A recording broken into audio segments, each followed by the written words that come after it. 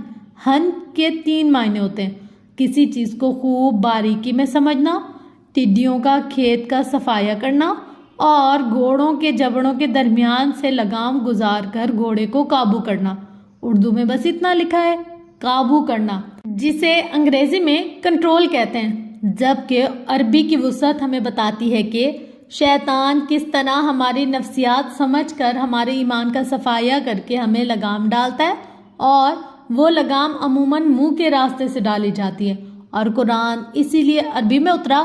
اور تم میری بات سے بور ہو رہی ہو، چلو جانے دو، ابھی تمہارے پاس ٹائم ہے اس لیے کہہ رہی تھی، ورنہ بعد میں دنیاوی تعلیم میں کھو کر تمہیں اس کا وقت نہیں ملے گا۔ یعنی آپ بھی ٹپیکل مولویوں کی طرح بنیادی تعلیم کو گناہ سمجھتی ہیں۔ میں دنیاوی تعلیم میں کھو کر مادہ پرست بننے کو گناہ سمجھتی ہوں۔ اچھا میں چلتی ہوں۔ وہ بیگ کندھے پر ڈالتی اٹھ کھڑی ہوئی۔ ہاں تمہیں دیر ہو رہی ہے، گھر میں سب پریشان ہو رہے ہوں گے۔ پریشان کوئی نہیں ہوتا، یتیموں کی پرواہ کسی کو نہیں ہوتی۔ کون یتیم؟ فرشتے نے حیرت سے اسے دیکھا۔ میرے ابا نہیں ہیں۔ عمر کیا ہے تمہاری؟ 20 سال۔ پھر تو تم یتیم نہیں ہو۔ یتیم تو اس نابالغ بچے کو کہتے ہیں جس کا باپ فوت ہو جائے۔ بلوغت کے بعد کوئی یتیمی نہیں ہوتی۔ اپنی اس خود ترسی کو اپنے اندر سے نکال دو محمل۔ آپ کیا کہہ رہی ہیں؟ محمل بے یقینی سے پیچھے ہٹی اور چند لمحے اسے یوں ہی بے اعتماد نگاہوں سے دیکھ کر بنا کچھ کہے تیزی سے باہر بھاگ گئی۔ فرشتے کی بات نے ایک دم اسے بہت ڈسٹرب کر دیا تھا۔ بھاڑ میں گئی ڈکشنری اور لغوی معنی۔ میں یتیم ہوں۔ وہ تیزی سے راہداری عبور کر کے برآمدے میں آئی۔ آگے نکل ہی نہ پائی تھی کہ ریسیپشنسٹ نے روک دیا۔ السلام علیکم، یہ آپ کا ایڈمیشن فارم ہے، فرشتے باجی نے کہا تھا کہ آپ کو اس کی ضرورت ہے۔ اف، وہ گہری سانس بھر کر ڈیسک کے قریب آئی۔ دکھائیے، بس دیکھ کر واپس کر دوں گی، مجھے مولوی نہیں بننا، ماسٹرز کرنا ہے۔ اس نے سوچا، نیا بیچ کون سا ہے؟ وہ اب پراسپیکٹس کے صفحے پلٹ کر دیکھ رہی تھی۔ علم الکتاب، پرسوں پہلی کلاس ہے۔ میں فرشتے کو صاف انکار کر دوں گی، بھلے وہ برا مانے، بس پورا دیکھ کر واپس کر دوں گی، وہ سوچ رہی تھی۔ اور یہ فارم فل کر کے کدھر دینا ہے؟ اسی ڈیسک پر۔ اور فیس؟ علم کی فیس نہیں ہوتی، پھر بھی کچھ چارجز تو ہوں گے۔ ہم قرآن پڑھانے کے چارجز نہیں لیتے۔ تو نہ لیں، مجھے کون سا ادھر داخلہ لینا ہے؟ میں تو پورا دن اسکارف لپیٹ کر قرآن نہیں پڑھ سکتا۔ آئی ایم سوری فرشتے، مگر میں یہ نہیں کروں گی۔ اس نے خود کلامی کی تھی، مگر 10 منٹ بعد وہ فارم فل کر رہی تھی۔ وہ بیگ کو اسٹرپ سے تھامے ہاتھ گرائے یوں تھکے تھکے قدموں سے چل رہی تھی کہ بیگ لٹکتا ہوا زمین کو چھو رہا تھا۔ کالونی کے گھنے درخت خاموشی سے جھکے کھڑے تھے۔ وہ آہستہ سے بینچ پر جا بیٹھی، جو آج بھی اداس تھا۔ وہ فارم جمع کروا کے فرشتے سے ملے بغیر وہاں سے نکلی تھی، ابھی تک وہی سوچ رہی تھی۔ تبھی کسی کے دور سے دوڑتے قدم اس کے قریب سست پڑے۔ کیسی ہو؟ اس کے پاس آ کھڑا ہوا۔ اس نے ہولے سے سر اٹھایا۔ ہمایوں بہت سنجیدگی سے اسے دیکھ رہا تھا۔ سیاہ ٹراؤزر پر رفسی سفید شرٹ پہنے، ماتھے کی گیلے بال اور چہرے پر نمی پھولی ہوئی سانس، جیسے تیز جاگنگ کرتا ادھر آیا تھا۔ کیا فرق پڑتا ہے آپ کو؟ فرق تو پڑتا ہے۔ تمہیں یوں دیکھ کر مجھے یقین ہے کہ تم میرے خلاف کورٹ میں پیش ہونے کے لیے تیاری کر رہی ہوگی۔ ہونا پڑے گا، مگر اب کیا کروں؟ کچھ نہ کرو۔ وہ اس کے ساتھ بیٹھ گیا۔ محمل چہرہ موڑ کر اسے دیکھنے لگی، وہ جو سامنے گھنے درختوں کی باڑ کو دیکھ رہا تھا۔ جب تک تم عدالت میں جاؤ گی، ہمارا پھندا فواد کی گردن مزید تنگ کر چکا ہوگا۔ بس ابھی اس کی مانتی جاؤ اور کورٹ میں سچ بول دینا۔ استعمال کر لیں، سب مجھے اپنے اپنے مقصد کے لیے استعمال کر لیں۔ وہ دکھ سے سر جھٹکتے اٹھی اور زمین پر گرا بیگ اسٹرپ سے اٹھایا۔ کمزور ہو گئی ہو بہت، اپنا خیال رکھا کرو۔ آپ کی فکر میں بھی غرض پوشیدہ ہے، کاش میں آپ کے خلاف بیان دے سکوں۔ وہ تیز تیز قدموں سے سڑک پر آگے بڑھ گئی۔ وہ شانے اچکا کر گیٹ کی طرف آیا۔ گیٹ بند کرتے ہوئے اس نے لہجہ بھر کو گردن موڑ کر اسے دیکھا۔ ضروری تھا، جو سر جھکائے تیز تیز سڑک کے کنارے چلتی جا رہی تھی۔ اس کی بھوری اونچی پونی ٹیل گردن پر برابر جھول رہی تھی۔ ہمایوں پلٹ کر ڈرائی وے پر جاگنگ کی طرح بھاگتا ہوا اندر بڑھا۔ درختوں کی باڑ اور پتھروں کا بینچ پھر سے ویران ہو گیا تھا۔